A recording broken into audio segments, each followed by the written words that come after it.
Okay, Erev Tov, we are live here in Bet Knesset. Yes, normally I give this shiur from home, but I am in Bet Knesset in front of a group of people.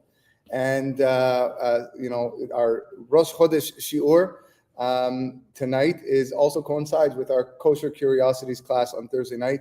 So it's good to have people here in front of me physically, rather than me staring at a window. And all of you online, B'ezrat Hashem, thank you again for joining us. Chodesh Tov, tonight is Rosh Chodesh Cheshvan. And this is our fourth installment of the Kosher Curiosities series, where we look at kashrut issues. And there's so much to talk about. It's been great. Baruch Hashem, a lot of people going on YouTube and listening to the classes. I've got a lot of positive feedback. And now we're going to start getting into the meat of things. And already, in preface to the class, I had some of the young men in front of me arguing about tonight's topic, Halav Yisrael. What is the story? Is it a gimmick? Is it something that was made up? Is it something that I need to follow or I don't need to follow? It is certainly an idea, a concept that you hear a lot about in the Jewish world when you go shopping or when you are catering food or when you're at a wedding. This term Halav Yisrael comes up a lot.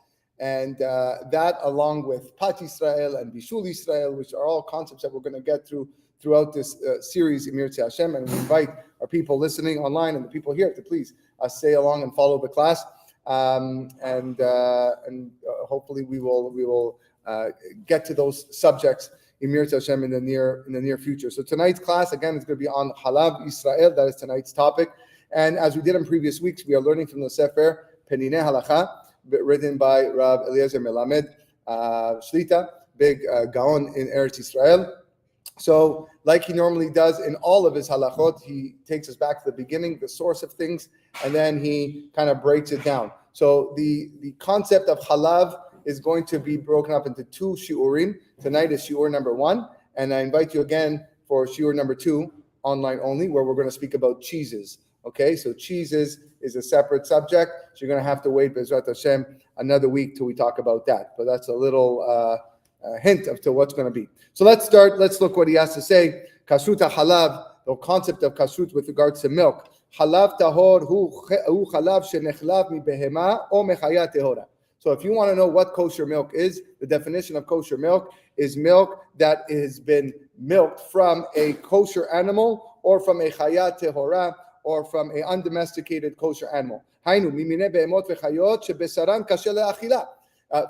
animal that you would be allowed to eat from, such as a cow, kedugmat para, or a goat. Any milk that comes from them would be considered kosher milk. V'chalav tameh, what would be non-kosher milk or impure milk? Hu chalav shenechla mi behema o chaya tameh, a non-kosher animal. Shebesaran asur ba'achila, which its meat you would not be allowed to eat from. And he gives some examples here. Aton is a female donkey. Naka is a female camel. Asusa, female horse. Bechazira, or a female pig. All of these female non-kosher animals produce milk. That milk would be teme'ah, it would be not kosher. Ze'akla, this is the rule brought down in Gemara, Masechet Bechorot, the Mishnah. Hayotze mina tameh tameh. Anything that comes out of something impure is impure. Ve'ayotze mina tahor tahor. And anything that comes out of something pure is pure. There are two differences between what is called kosher milk, classified as kosher milk, and non-kosher milk. Aleph, number 1, hatahor yachol lehitkaben lagvina. Kosher milk is able to be curdled into cheese. Okay, cannot make cheese out of non-kosher milk. That's fact. Try it, can't be done. Okay, ve'ilu atameh eno mitkaben. Again, milk that is tameh cannot be curdled into cheese. That's difference number 1. Number 2, bet seva'o shel halav tahor, the color of kosher milk, lavan, is whitish. Ve'shel hatameh tzeavhav, and that of non-kosher milk has a yellowish tint to it. It's more yellow than white. So that's brought down in the Gemara Masechet Avodah Zarah.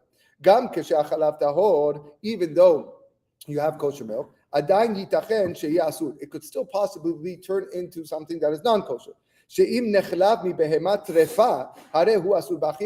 If you milked a cow, kosher animal, but that cow was considered a terefa, which is not allowed to be eaten, that milk that came out of the terefa is not kosher, even though cow is kosher, but the milk that comes out of a trefa is not kosher. What is a trefa?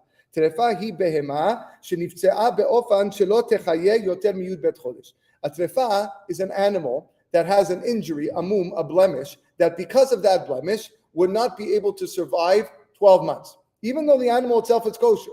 If you have a cow, but it has a blemish in its internal organs that would not be able to survive, doesn't have to be internal organs, it could be sometimes a puncture in the body that won't be able to survive, that's a trefa. And if you were to pull out milk from that cow, it would not be kasher. Or if it has some other injury that would lead to its death within 12 months. Even though you might slaughter that animal, kosher animal, before it's dead, but I slaughter the animal and the animal is kasher, I'm not allowed to eat that food because it is considered a trefa. Since I'm not allowed to eat the food,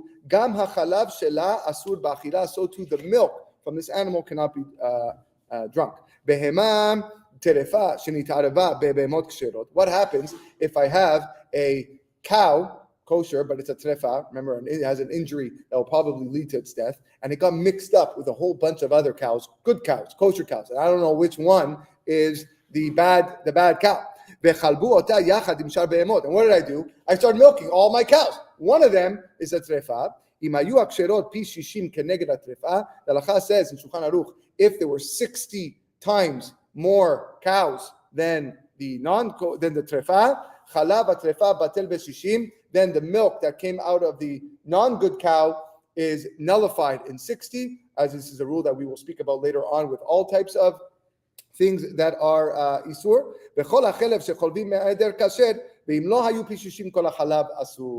Right, and all the chalav that was milked with that in that group is kosher. But if there was not 60 times, meaning 60 good animals versus the one, then it would not be kosher.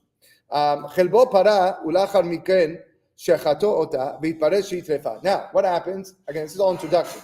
We're going to get to Halav Yisrael, I promise. What happens if a person milked a cow because he thought the cow was good? Then he slaughtered the cow and he realized, oh no, there's a puncture in the lung, a very bad mum, and this cow is a trefa. So the halacha says, I'm not allowed to eat the cow. So again, because I can't eat the cow,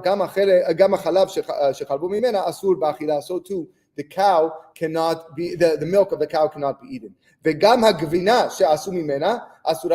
So too, any cheese that is made from that milk also can't be eaten.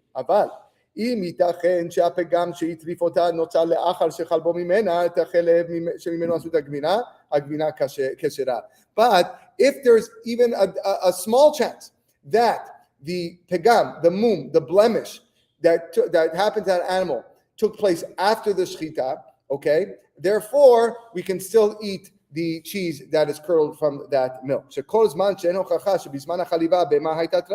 As long as there is no chance that at the time you milked the cow was a trefa, hachalav shela becheskat kasher. The chalav has a status of kosher.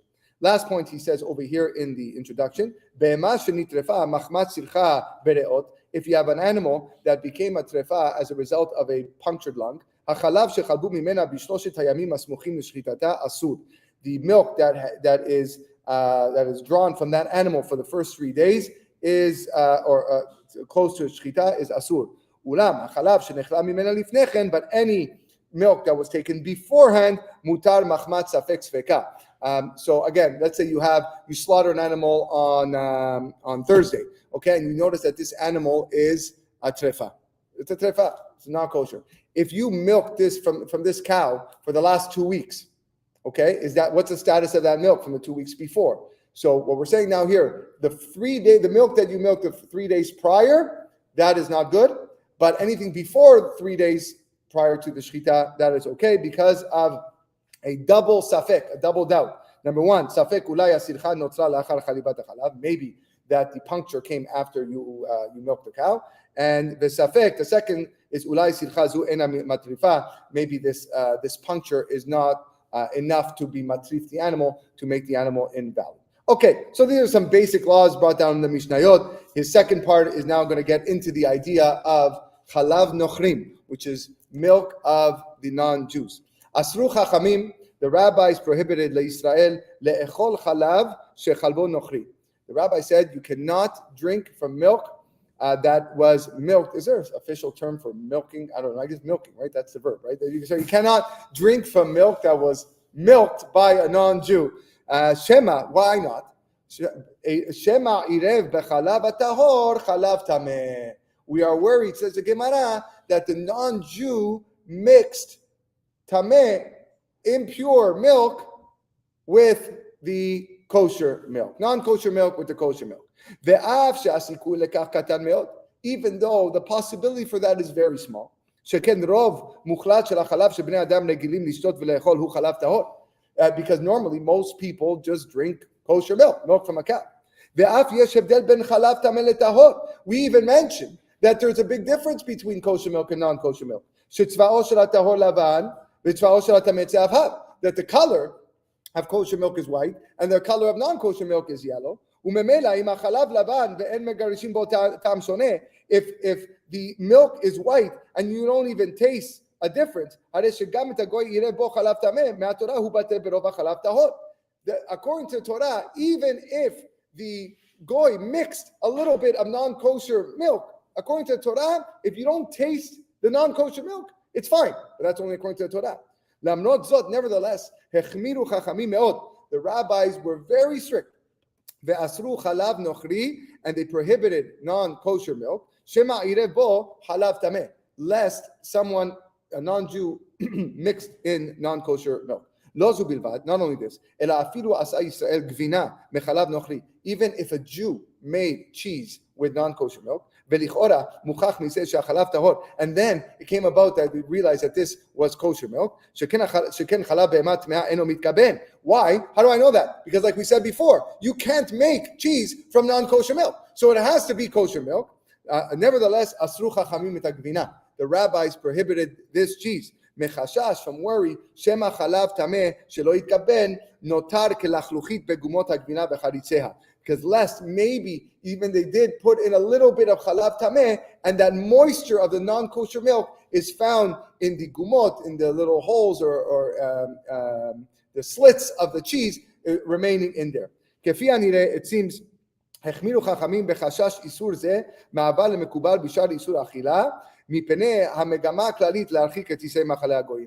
The main reason why we are prohibited from drinking non-kosher milk is the same reason why we will see in future classes there's this concept of bishul akum and pat akum, which is not to mingle with the goyim and to distance ourselves from the foods of the goyim, and this is why the chachamim did this. On a side point, Rav Moshe Feinstein was asked a question whether or not if a chiloni, a non-religious, non-observant Jew, was to milk a cow, is that good enough? Can I drink from that? Can I drink from that milk? And he answers yes. A person is allowed to drink from a milk as long as the person is Jewish.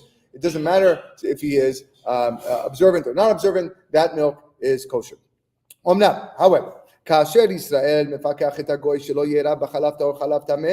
if the Jew inspects the non-Jew, meaning he's mashgiach, he's making sure that the non-Jew is not mixing any non-kosher milk, then the chalav is kosher, even though the non-Jew is the one milking. You know for sure that this goy does not have any non-kosher animal.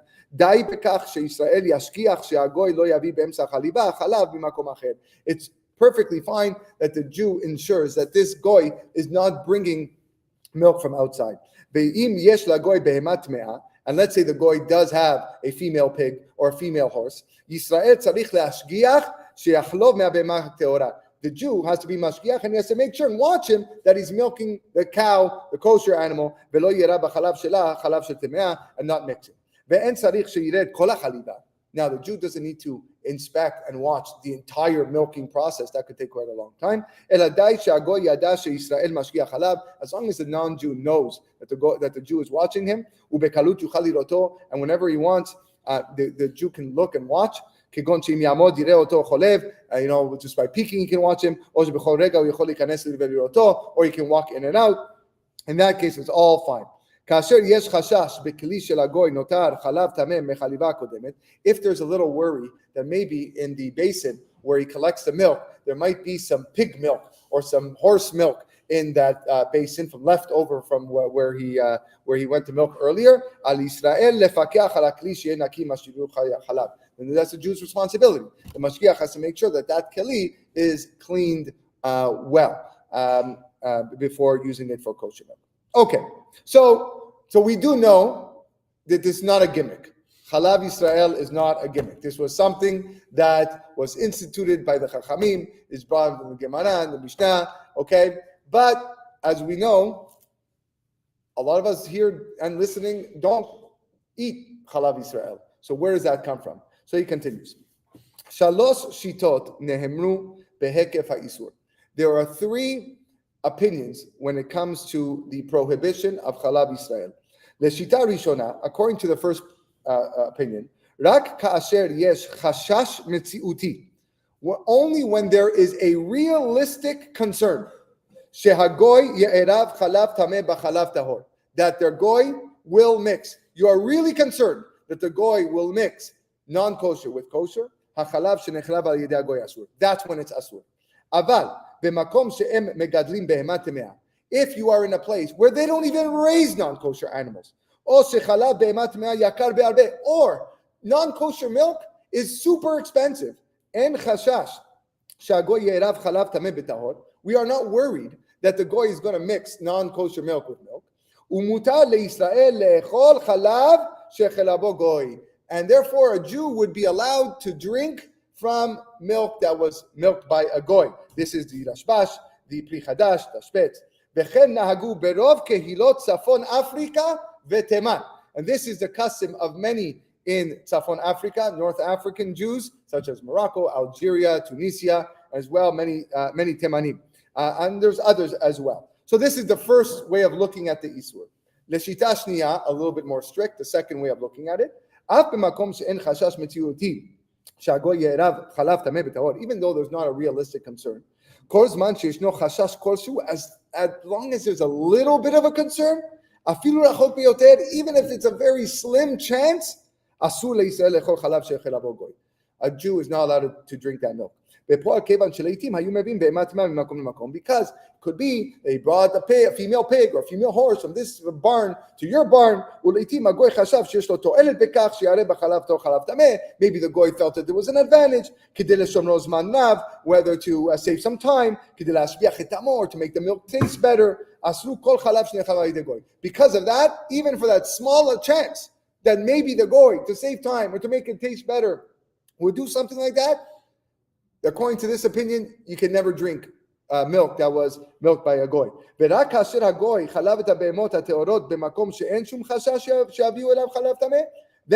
kasher. Only if there's absolutely no chance, no probability that the goy would do something like that, that's when it's allowed. This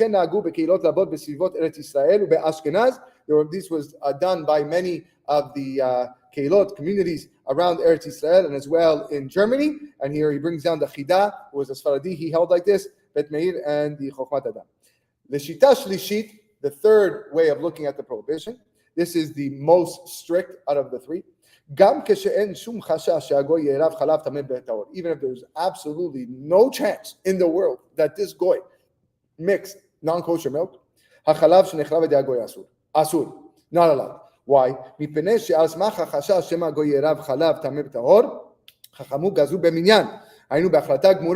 Just from the fact that it is possible, the rabbis made an enactment, and that enactment is done, is made. It is a full-out prohibition that since there's substance to it, therefore it is asur gam keshe'en shum chashash me'orab bo chalav tameh. This is the third most strict opinion. So we went through three ways of looking at this prohibition. What becomes a very what's the word I'm looking for? Relevant matter is the time, the age of the world that we live in today with manufacturing, where not only do you have manufacturing, but you also have companies that produce on very large scale and that are constantly being watched by inspectors, non-Jewish inspectors, government inspectors, and this is what leads to now what becomes arguably one of the most famous psaks of at least one of the most recent poskim, Rav Moshe Feinstein, as he explains now. Rabim Sovrim, many hold, not just Rav Moshe, שהואיל ובפועל אין חשש שהחברות הגדולות לשיווק חלב ומוצריו ירבו בחלב שלהם חלב טמא. Since there is no chance that the big companies now will mix non-kosher milk with kosher milk, guess you know why? Because nobody milks non-kosher animals today. It just doesn't happen. וגם מחירו של החלב הטמא גבוה לאין ערוך מחלב טהור. And you know what the price is if you want non-kosher milk? It's skyrocketed. It is so much more expensive than that of kosher milk, or I guess milk from a cow. וגם אין תועלת בעירובו בחלב הטהור. And there's no advantage whatsoever to milk horse's milk with cow's milk. לדעת רוב הפוסקים, according to most poskim, which is what we're going to say now is the first and second way of looking at it. And ala chalav shelahen isur chalav nochrim. We don't have the isur, the prohibition of milk of a non-Jew. Hosif Harav Moshe Feinstein. Moshe Feinstein adds in his responsa, shegam lefi hashita machmira. Even according to the most strict, the third way of looking at the prohibition, which we said that you always have to keep that. Even according to them, if shal le'akel, you could be lenient here. במוצרי חלב שחברות אמינות ומוכחות במדינות המתוקנות שמצילות שהחלב מוצריו שהן משווקות הוא חלב שבהמות טהורות. He said the fact that we have so many big companies, Nielsen, Seal Test, I don't know what other ones there are in the States, in Canada, Nielsen, Seal Test, all right? We have so many of these big companies that produce on such a large scale and are watched and are heavily guarded to make sure that that milk comes from a cow. Even according to the most strict opinion, those that held to the most strict, they can be mekil.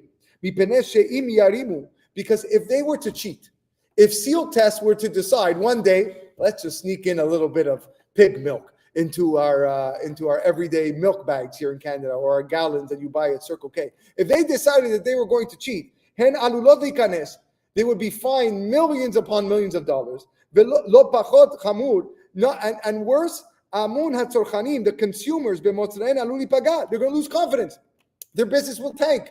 The moment you find out that a product that you thought was naturally milk is no longer milk from a cow, who's going to buy that milk anymore? Instantly, that stock will plummet. And how many consumers will stop buying? It turns out שהפיקוח הכללי במדינות אלו נחשב כפיקוח של ישראל. Look at the chidush she's saying, Rav Moshe. The inspection of the government becomes like a Jewish person being mashgiach. They become like a Jewish mashgiach. That they're making sure that there's no non-kosher horse milk entering the cow milk. According to all those three opinions now, the chalav is kosher, the milk is kosher. Because of some of the difficulty, it is not so much, you can argue it's not so difficult anymore because there is Halav Yisrael pretty much readily available in many supermarkets, but in the fact that it is not as available as in Eretz Yisrael, let's say, Harav Feinstein b'Arzot Habrit, Rav Feinstein allowed in Arzot Habrit lismoch al aminut ha'chavot hamfukachot, to rely on these agencies. And that is what the OU actually relies on, this psak of Rav Moshe Feinstein. So those are one group of Jews. And this is where you see people that will drink regular milk and eat things that are not Halav Yisrael. That's where they get this from. There is still a group of Jews that will only eat and drink Halav Yisrael. Mineged, yesh machmirim. On the other hand, we have people who are strict. Mishne ta'amim mikarim. For two reasons why they make sure to only eat and drink Halav Yisrael. Aleph, ulaya pikuach hamemshati eno meudak dio. Maybe the general inspection of the government is not good enough. Vegam im hu meudak, and even if it is good enough, shema yilmedu mikach la'akel b'mkomot she'enam mefukarim karaui. Maybe they're just not watching all the time, and they're just going to be lenient in their inspection. Bet, the second reason, l'shita she'soveret she'isur chalav nochrim hu isur gamur she'ne'esa b'minyan. According to that third reason, the third way of looking at the prohibition, that the isur of chalav, of non-kosher milk, is something of substance, of quantity, then even if the inspection is good, who cares? It's still not a Jewish person watching it. That the rabbis, that was the only condition the rabbis allowed it, that a Jew had to watch it. Governments are not Jews. Inspection agencies are not Jews. And that's why it's asur. Final law, ha'ikar kedat ha'mekilim. The main thing is you can follow the opinion of those that are lenient. Omnam Yisrael kedoshim, but what he refers to as holy Jews, noagim la'ader keshe'en bekach koshirav, they have a custom to be more strict when it's not difficult. As we'll see later on in halacha vav. Kayom, today, nitan lefakeach ala chaliva b'emsaim elektronim. Today, the milk is monitored by a lot of electronic devices. Right? There's cameras. He said, don't think for one moment that the regular seal test and Nielsen milk that you buy in a superstore is not kasher lemahadrin. It is kasher lemahadrin because of the supervision, because of the cameras, because of everything goes through a plant that is heavily inspected. Don't think in any way that it is less kosher than something that is Halav Yisrael. He does call people that want to keep Halav Yisrael, even though it's difficult, kedoshim, they're chazaku baruch, tavo alem bracha, no question, but that does not mean that the regular milk that is not Halav Yisrael is not kosher. What he does move on now to talk about is avkat halav, which is milk powder, which is going to lead us into what we call chocolates. All right, chocolates. So we got a few minutes left. Machloket nosefet hitoira al avkat halav, milk powder. We removed all the moisture so that it remains powder. We use milk powder to create chocolate. Okay, without the actual volume, that's how we insert flavors. Sometimes, eventually, we add water to it, and through that, it turns into regular milk. All nutritional components are present. According to most halachic authorities, since it is very clear that any milk powder comes from kosher animals and kosher milk, according to the first two out of the three, milk powder is good.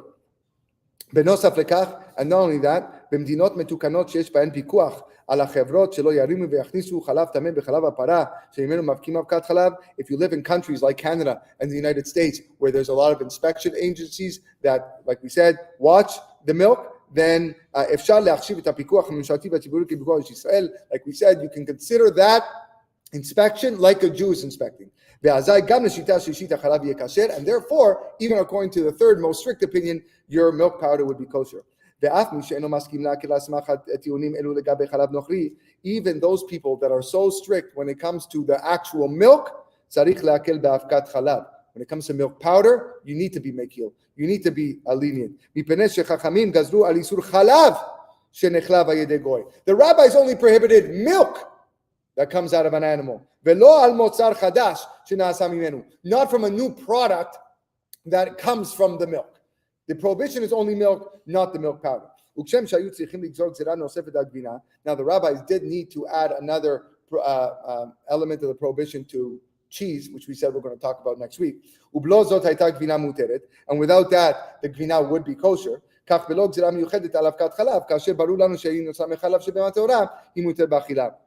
We don't need an extra gzeira over here. And therefore, the fact that we don't have an extra gzeira, it must mean that the milk powder is kosher on its own.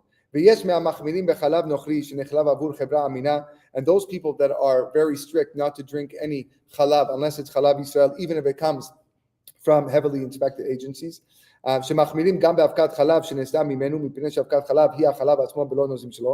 they're saying milk powder is really the same as milk. I'm just removed all the liquids from it. There's no more moisture, but technically it's milk. And they hold that the gzera, the enactment falls on this enactment, on this chalav. Nevertheless, אולם אבקת חלב ניתן לעשות גם מחלב טמא וממילא גזירת חלב חלה עליה. All right, so for them, they want to hold like that. That's up to them. But Lema'aseh, he says there is really no need to be mekil on powdered milk. One last halacha, and then we'll conclude our shiur. We're already just past the 30-minute mark. במחלוקת העקרונית על חלב ואבקת חלב מחברות אמינות מוכחות, הלכה כדעת מקילים. We already said that the halacha is like those that are lenient. because most people are mekil. And not only that, the rule is, it's a general rule that whenever you have a rabbinical argument or a rabbinical doubt, in this case, this is a rabbinical enactment, and now you have reason to believe that it could be allowed or not allowed, whenever it's davar from the chachamim, from the rabbis, we act more leniently. The halacha is le'akel. If it's something from the Torah, then we would act more strictly. Legabe avkat chalav, with regards to milk powder, those that are mekil, you have more of a reason. שכן גם מבין המחמירים בחלב נוכרי, יש במקדים באבקת חלב. לפיכך, ניתן להעניק כשרות רגילה למוצרי חלב, שידוע שלא מעורב בהם חלב טמא, למרות שנחלבו בלא פיקוח ישראל. He says, you are allowed to give hashgacha to a non-Jewish milk company, even knowing that they did not incorporate non-kosher milk, even though technically there was no Jew watching it. And if you go to the supermarket and you take a bag of Nielsen milk and seal test milk, you will turn around and you will see a COR and you will see an MK. You will see a hashgacha on that milk, even though it is not it's not Halav Yisrael, because the Maaseh it's kosher. Omram, however, כשרות מהדרין יש להעניק רק לחלב שנחלב בכוח ישראל על ידי משגיח או מצלמות. But the Mahadrin hashgacha, which would be a more advanced halacha in Eretz Yisrael, would only give that the hashgacha if there are cameras watching the process and there's a heavily inspected agency. So COR is actually considered a very high level hashgacha, and they do give hashgacha on this milk, on seal test and Nielsen. Why?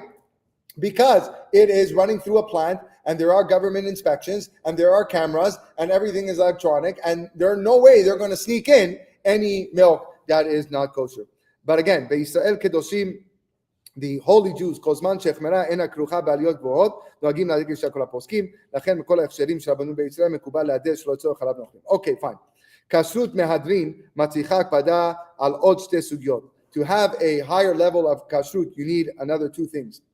Harishona, what we learned, La'itim Veterinarim Ne'elatzim Lebatzeh Nituchim Be'ememot. Sometimes veterinarians would perform little operations, not little, sometimes they're bigger operations on animals. Kenituach kesari, like a cesarean, lebe'ema shemaksheh leimlit, it's hard for them to give birth. Venikuv hakeretz le'otzaat gazim mesukanim, and sometimes there's some dangerous gases in the animal that need to be released. So they would actually puncture the animal. I've seen videos about this, right? They would actually puncture the animal to release those gases. But yes, and some people say, oh, well, once you're puncturing the animal, maybe you're making the animal a trefa, and therefore that animal wouldn't be good to take milk from. However, we learned earlier, the halacha is like the mekilim, who say, these mini surgeries do not make the cows a trefa, and therefore the cow remains kasher to be milked from. So just to summarize what we've said today, it is not a gimmick. There was indeed a takana by the Chachamim to avoid mingling with the non-Jews. This was created in the times of the Mishnayot and lasted for many, many years. And until recent development of manufacturing and the advancement of manufacturing where milk goes through a process which is heavily inspected, the idea of Halav Yisrael was something. And in the olden days, okay, when they had literally people own farms and barns and had their own cows, you had to make sure that whatever milk you were drinking needed to be milked by a Jew. And if it was milked by a non-Jew, there had to be a Jew there watching for that milk to be kosher. Nowadays, where we have milk in such bulk at the grocery stores that is made with millions of gallons and liters of probably per minute being manufactured in the plants, that is not required because of the increased and over-the-top supervision that we have. So those that do eat Halav Yisrael, even though it might be a little bit more difficult, a lot more expensive, you are blessed. Hazaku Baruch. Kol hakavod to you. But those people that don't eat Halav Yisrael, don't drink Halav Yisrael because of the reasons that we just stated, don't think for one moment that you are doing anything wrong. Okay, and if anyone was to tell you that you're doing something wrong, you tell them that they are wrong. Okay, you are still drinking milk that is 100% kasher. Okay, and given all the inspections that we have, it is 100% kasher. It's kasher lemehadrin as well. Okay, so that will conclude tonight's shiur, and Bezat Hashem, next week we will continue to the second part of this topic, which is cheeses and butter. And butter is always a very big topic that people ask about. So we'll look at that Bezat Hashem next week. Thank you for joining, everybody.